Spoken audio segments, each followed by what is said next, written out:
ঠাকুরবাজার গ্রামে এত ধুমধাম করে এই রক্ষাকালী পুজো হয়, তো এই রক্ষাকালী পুজোর ইতিহাস যদি একটু বলেন, কখন কি হয়েছিল?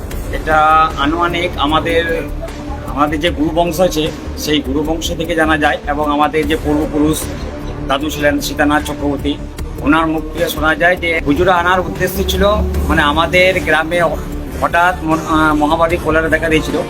সেই সময় আমাদের গ্রামের পণ্ডিতবর্গ ছিল এবং জমিদার বাবু ছিলেন। সেই জমিদার বাবু এবং আমাদের পণ্ডিতবর্গ, আমাদের গুরুদেব বংশ এবং আমাদের গ্রামে আরও কয়েকজন গুণীমানী ব্যক্তি ছিলেন। তার সঙ্গে আমার দাদু ছিল সীতানাথ চক্রবর্তী। ওনারা যুক্তি করে যে কি করা যায়, যে গ্রামে যে হঠাৎ কলেরা দেখা দিল, এই জন্য আমরা কি করব। তখন ওনারা যতগুলোই ছিলেন বসে আলোচনা করা হয় যে রক্ষাকালী পুজো করা হোক, আর রক্ষাকালী পুজো করলে গ্রামটাকে রক্ষা করা যাবে। সেই অনুসারে আমাদের জমিদার বংশ যারা ছিলেন ওনাদের বংশে ছিল, আমাদের বংশে ছিল, এবং আমাদের গুরুদেব বংশ আরও আমাদের মানে গ্রামে যেগুলো গুণীমানী ছিলেন তাদের সাহায্য নিয়ে এই রক্ষাকালীকে প্রতিষ্ঠা করা হয়।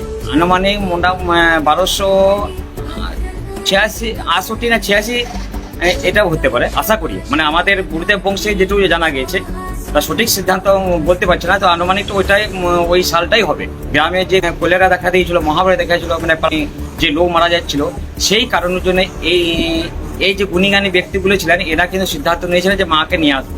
আর মাকে আনার কারণ ছিল যেহেতু আমাদের গোস্বামী বংশ ছিল, গোস্বামী মতে ওর দীক্ষিত, তাই ওরা কিন্তু দেখাশোনা কাজটা করতো।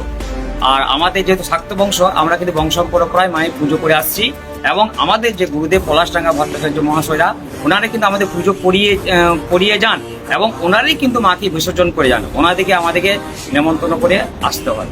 এখানে জলগ্রহণ করেন এবং মায়ের মন্দিরে ভোজন গ্রহণ করে মাকে ওনারা নিরঞ্জন করে কিন্তু বাড়ি যায়। এই যে রক্ষাকালীকে গ্রামে ঘোরানোর পর দেখা যায় একটা কলেরাও কিন্তু মারা যায়নি, সমস্ত কলেরাকে উঠে দাঁড়িয়েছিল।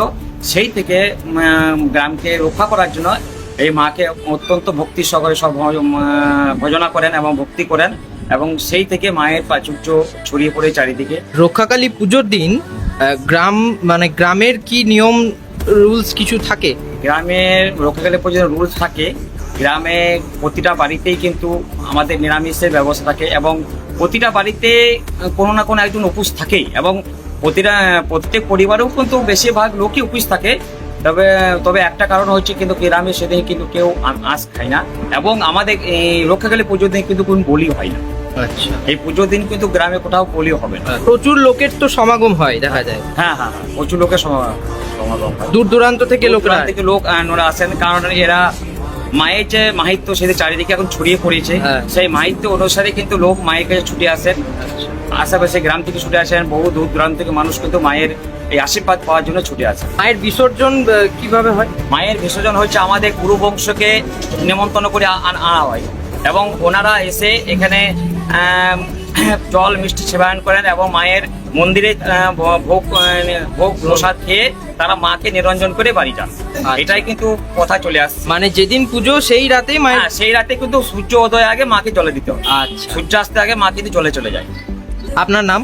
আমার নাম হচ্ছে বিশ্বেশ্বর চক্রবর্তী। বর্তমানে আমার বাবা পুজো করেন মহাদেব চক্রবর্তী। আচ্ছা, আমি বাবার সাথেই থাকি, মায়ের সেবায়।